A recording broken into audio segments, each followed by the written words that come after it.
The NBA draft lottery has officially been decided, and the big winner was the San Antonio Spurs, who were able to secure the number 1 overall pick and will presumably select French big man Victor Wembanyama in June. But since we finally have our order, I think it's time to put together a full mock draft for the 2023 lottery teams, as I think the order shook out in an interesting fashion that could alter the consensus rankings a little bit. So without further ado, here is my official lottery mock draft.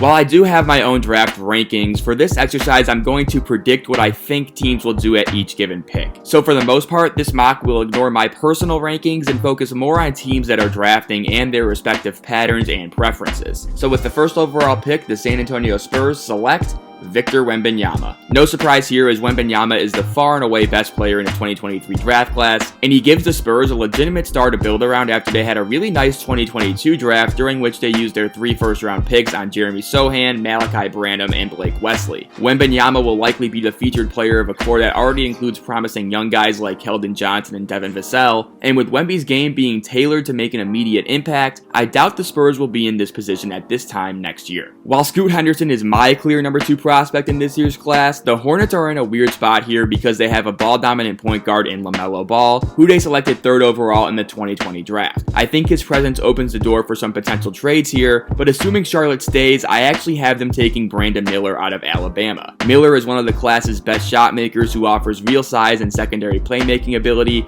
that should pair incredibly well next to Ball, and he is just the type of dribble pass shoot wing that every team tends to covet, especially in the playoffs. Miller's ball skills and positional versatility makes him an easy fit on any roster, and I think Charlotte opts for him at number 2. At 3, I think the Portland Trailblazers take Scoot Henderson, and once again, this is an interesting spot because of the uncertainty regarding the future of Damian Lillard. Still, Henderson makes sense both for Portland's present, as he's the best player available at this point, and for the future, as he will be the next lead guard post-Lillard when that time comes. Henderson's athletic burst and pop allows him to put incredible rim pressure on defenses, and his natural playmaking could pair really well with Lillard if he's still there. And if not, Henderson can be given the keys right away and form the next wave of Portland basketball with himself, Anthony Simons, and Shaedon Sharpe, who is incredibly encouraging as a rookie. At 4, I have the Rockets taking Amen Thompson from Overtime Elite. Thompson gives Houston a primary playmaker with positional size that can provide some perimeter defensive resistance to a team that ranked 29th in defensive rating this past season. His biggest worry is the shooting, but I think with guys like Jalen Green and Jabari Smith surrounding him, he can really make a living in the paint and kicking it out to shooters early in his career, while his shooting continues to develop.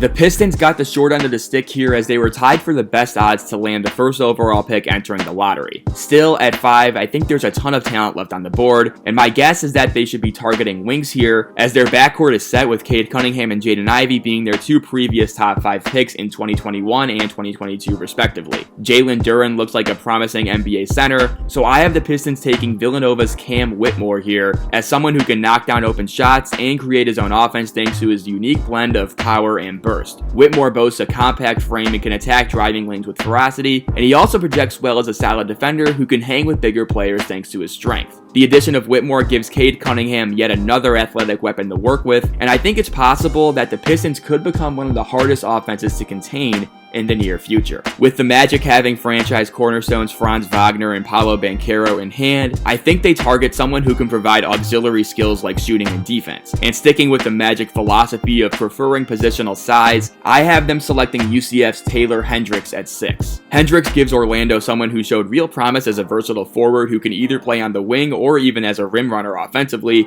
and he has a great roaming ability on the defensive end that makes him one of the best second side rim protectors in the class. He also shot 39% from 3 on the season, and he has a high release and a decent handle that could offer some self-creation upside in the future. The Pacers desperately need front court size to support Miles Turner, and at 7, I have them taking Jarris Walker out of Houston. Walker is one of the most versatile forwards in the draft because he's capable of doing so many things. I think he can play the 4 or even the 5 in the NBA while providing elite defensive instincts and underrated playmaking skills. Walker showed promise as a shooter at Houston, but I think he could be more effective in the dunker spot or in the mid-post as someone who can facilitate and score off of Tyrese Halliburton and being a switchable and lockdown piece defensively. The Wizards have seemingly been in the exact same position for the last decade, middle of the pack with really no signs of contending or tanking in the near future. My guess is that they are going to continue and try and build a playoff caliber roster around Bradley Beal And honestly, guys like Kyle Kuzma and Kristaps Porzingis have really shown a lot of growth during their time in Washington. So the cupboard, while aimless, isn't totally bare. I think Washington needs help in the backcourt and someone to take pressure off of Bradley Beal to create, so I have them taking Anthony Black out of Arkansas. At 6'7", Black is a tremendous passer who has great change of pace and is really good at dictating the tempo of the offense and manipulating defenses.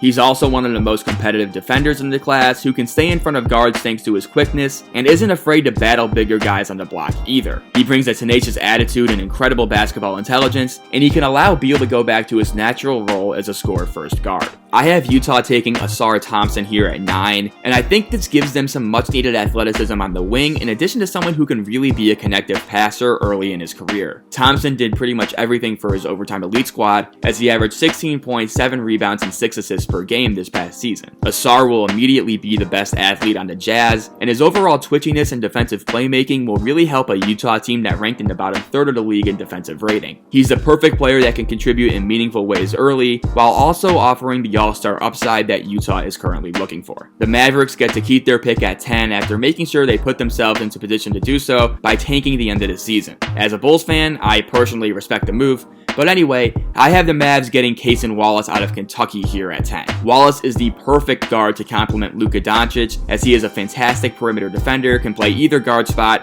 can hit shots off the catch, and he can attack closeouts really well. This might be my favorite potential fit of any of the picks in the lottery, and if you want to learn more about Cason Wallace, check out this video. Having already taken Taylor Hendricks at 6, I have the Magic doubling down on shooting by taking Kansas's Grady Dick, who many consider to be the best shooter in the draft. Dick is great at shooting off the catch and is the perfect guy who can make defenses pay for overhelping or committing to other offensive threats, like Paolo Banchero or Franz Wagner. He was a 40% three-point shooter last year at Kansas and has a great feel for the game as someone who can attack closeouts off the catch and make quick decisions as a connective passer. The Thunder don't really need this pick considering they already have building blocks at nearly every position, so I have them taking Kobe Buffkin from Michigan as someone who is an incredibly intelligent and composed player and is capable of playing either guard spot. OKC tends to value positional versatility and feel, and that's exactly what Buffkin offers. Seen as a riser so far throughout the draft process, I think he's someone who can just be a solid perimeter glue guy that can offer a bit of everything, as he's a talented shooter, underrated passer, and impactful defender with a 6'8" wingspan. The Raptors are in a weird position here because they have a lot of talent on the roster with guys like OG Anunoby, Scotty Barnes, and Pascal Siakam. I think they need someone who can operate consistently out of ball screens and make defenses pay with outside shooting, so Nick Smith Jr. out of Arkansas makes a lot of sense here. While he wasn't particularly great in college this past season, he still has the tools to be an effective perimeter playmaker with size, who in theory can either play on or off the ball in the NBA, and create his own offense thanks to his elite touch on floaters. Rounding out the lottery is the New Orleans Pelicans, and once again we have a team that has its core pieces in place with Brandon Ingram and Zion Williamson. I have the Pelicans taking UConn's Jordan Hawkins here, simply because I think he's the best movement three-point shooter in the draft, and he can be a solid rotation player right away thanks to his ability to come off screens and occupy defenses with his shooting threat. He's not going to be a star or anything, but for a team that ranked 29th in the NBA in threes attempted per game, he gives them yet another offensive layer that they didn't have previously, and he should help tremendously with the Pelicans' lack of spacing. And that wraps up the post-lottery mock draft. I'll expand this to a full first-round mock as we get closer to the actual draft, but I think this is a good place to start as we're just getting started evaluating the draft with the official order. Thanks so much for watching, and as always, give me your thoughts below.